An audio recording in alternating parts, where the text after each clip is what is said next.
Hello everyone, welcome back to my channel. This is Bread, Cakes, and Delis.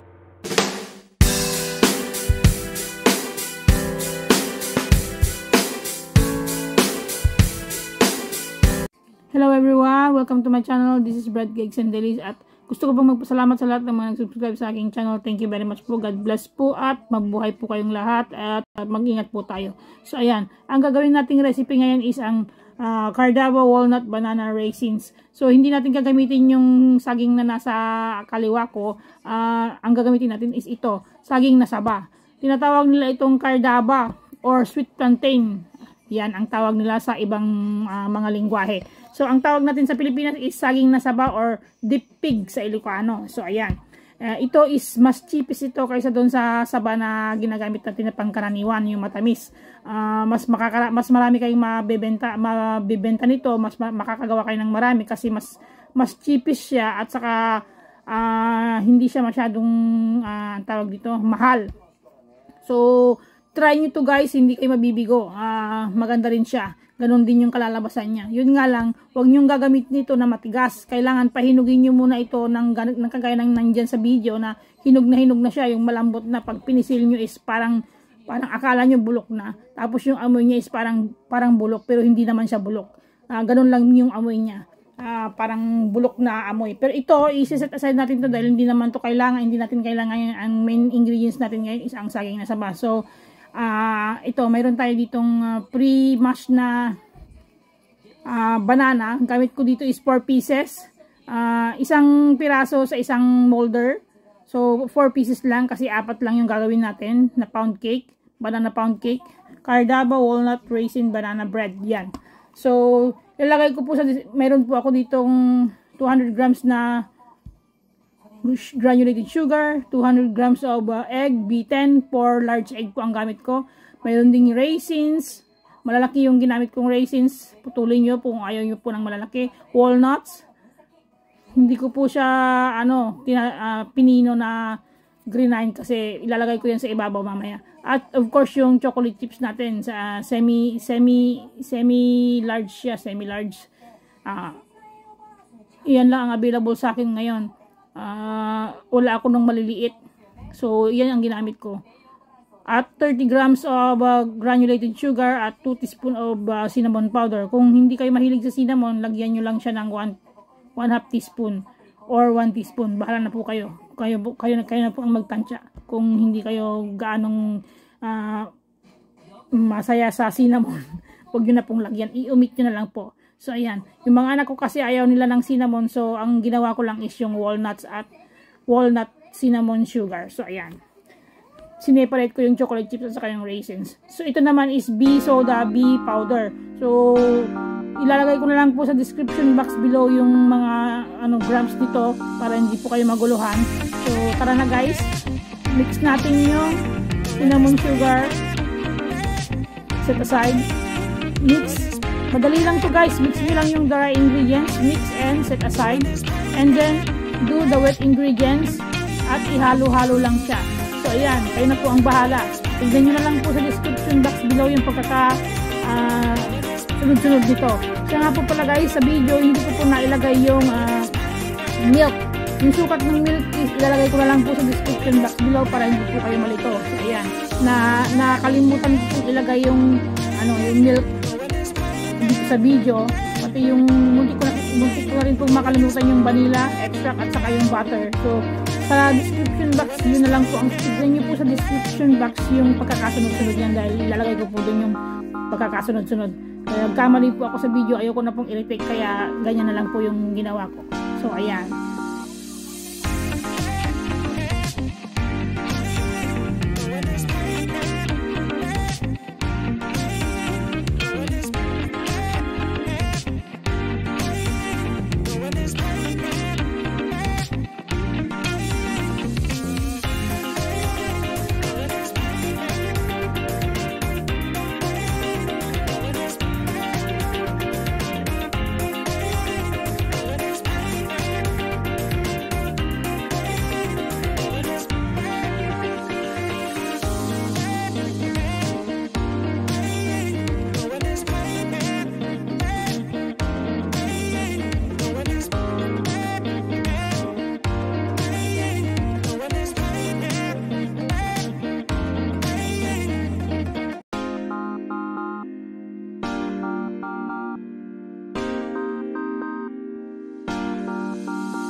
there.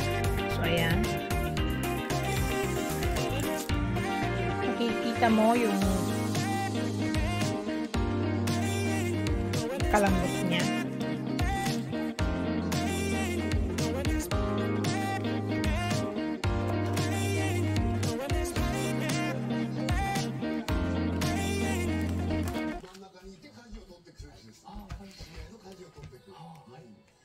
Of course, the fluffiness, the softness is there.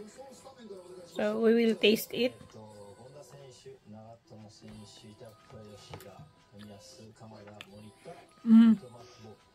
Super yum.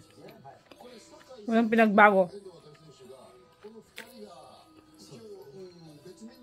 Very yummy and delicious. So, ayan. Nakagawa tayo ng 4 pieces na banana bread sa ating recipe. Pwede mo itong pangregalo sa Pasko. You can do this as a gift to your friends or loved ones.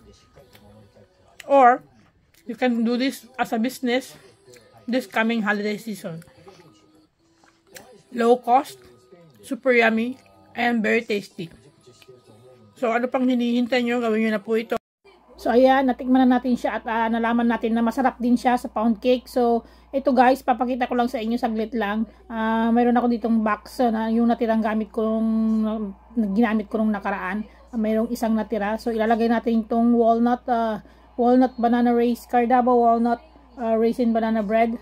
Dapat kasi ito guys, yung raisins, yung walnuts at saka yung chocolate chips is magkakahalo siya. Ihahalo ko siya dapat sa cinnamon sugar, pero ayaw ng mga anak ko ng cinnamon sugar at yung isa is gusto niya raisin lang, yung isa gusto niya walnut lang, yung isa naman is gusto niya is chocolate chips lang. So tatlo sila, so magkakaiba sila ng gusto, so sineparate ko lang siya sa video. Pero dapat yan, magkakahalo siya, ihahalo dapat natin siya sa cinnamon sugar, pero hindi ko na ginawa. Ayan, ilalagay ko din po sa description box below yung cinnamon sugar ko, yun ang gusto niyo, maganda rin ang lasa nun. So ayan, dito sa video is inilagay ko, tinanggal ko sa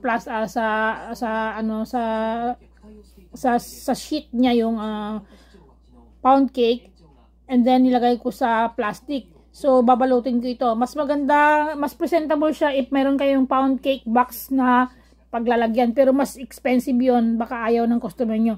Ako kasi pag nagbibenta ako, tinatanong ko muna yung mga customers kung gusto nila ng naka-box or plastic na lang.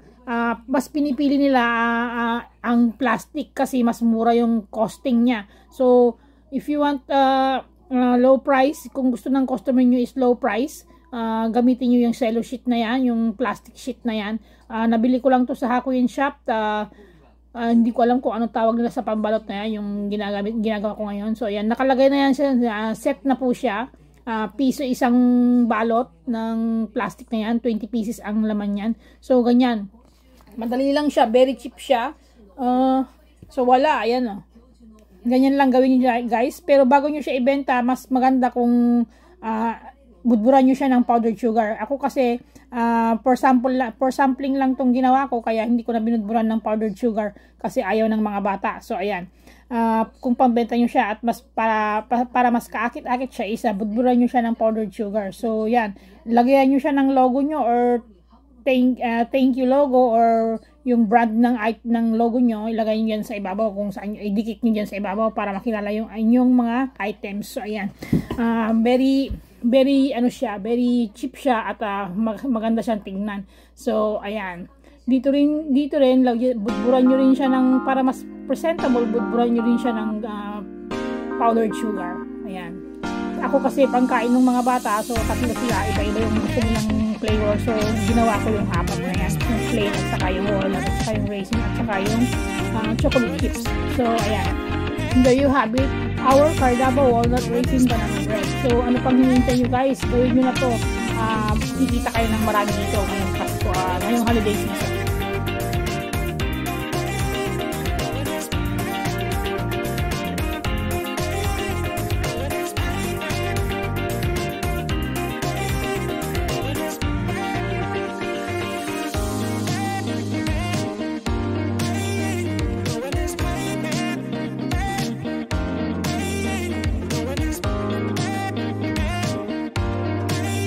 Please don't forget to subscribe, like, and share. Maraming salamat po for watching. Thank you very much. Advance Merry Christmas. Thanks for watching my video. Please subscribe, like, and share. See you on the next uploads. Paalam!